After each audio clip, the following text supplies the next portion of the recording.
Hey everybody, it's April back from vacation, and I wanted to talk about why it's so important to get back into your planking or whatever fitness routine you have as soon as you can after vacation. So I'm going to start on forearms and switch around a little bit. You can start however you like. If you're starting on forearms, wrap your hands around your biceps so you know you have the right distance between your arms. Bring your forearms out in front of you. You can interlace your fingers if you like. Pull your shoulders down your back, then lift your upper back, lift your chest. Pull in your belly, come up on your toes, shift your weight forward slightly. The timer has begun.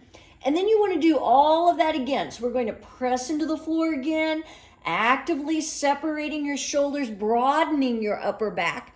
Pull in your belly again. Ooh, I felt things adjust when I did that. Reach your tailbone toward your heels and press your heels back. So you've got everything engaged. And then remember, the whole time you're planking, you need to come back to these things. I mean, maybe not every second while you're planking, but frequently you need to remind yourself to press into the floor again. Keep your shoulders separated. Keep pulling in your belly, tightening up your glutes. So everything is activated, you're energized, you've got it going on, your nice strong plank. So I was on vacation for a week in Arizona. Fabulous vacation, by the way. If you haven't watched any of my videos, you can watch them on handstandinggrandma.com. Oh, I'm switching. It's at 1 minute, so I'm switching to my hands. You can go, I'm on Instagram, and you can go to my YouTube page, Handstanding Grandma, and see some of my fun stuff that I did. And I haven't posted my stuff from Grand Canyon yet. Those are probably my favorite. But I did do handstands everywhere while I was out, and it was big fun. It really was. Great scenery if you haven't been out west. But I only planked once, 1:30. Last Wednesday, I was like, I really need to plank. I haven't planked in several days. And so I did a 5-minute plank while I was on my vacation. And just to make sure I kept a little bit going on. I mean, I was still active. Like I said, while I was out, I did numerous handstands every day. So I was still using my arms and my legs, and I was getting cardio because we were hiking, but I did not do my plank. 2 minutes, so I'm going to switch back to forearms, and I'm going to lift a leg. But the thing is, like I've said before, if you don't use it, you lose it. And I was a little concerned that if I didn't plank for a whole week, it would be really hard to get back into it. And even though I did do it once, there's still a little bit of that head game you play with yourself of, you know what, you didn't plank for a whole week. Do you really need to go back to it? Or you also can tell yourself, it's going to be so hard when you try to go back to planking again. Do you really want to do it? But yes, I do. Of course I do. I want to keep that strength.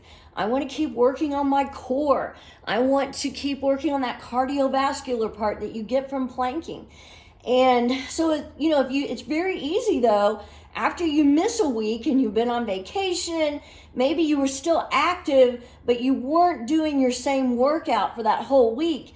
It is kind of hard. 3 minutes, I'm moving to side plank, to convince yourself that you need to go back to it. Or it's very easy for some reason to tell yourself that, oh, you don't have to.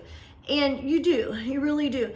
I mean, one thing I'll have to say is my husband and I hiked and climbed almost every day.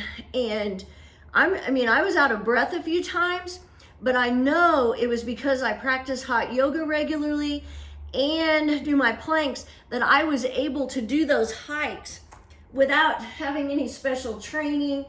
I was able to make it to the top of at Soldier's Pass. We went into Soldier's Cave. We went to Devil's Bridge. And then we did a lot of walking around Grand Canyon. We didn't get to hike much because there was too much snow. But my point being, I was able to do those things with confidence because I knew I was in good shape. And part of that, 4 minutes, is because I plank. And that's why I think it's very important to get right back to it as soon as I got back from vacation.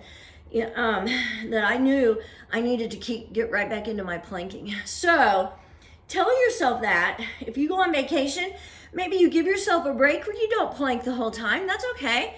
Try to throw in 1 Or if your thing is just going to the gym, try to get in one workout if you can, especially if it's a beach vacation where you're not really doing any physical activity.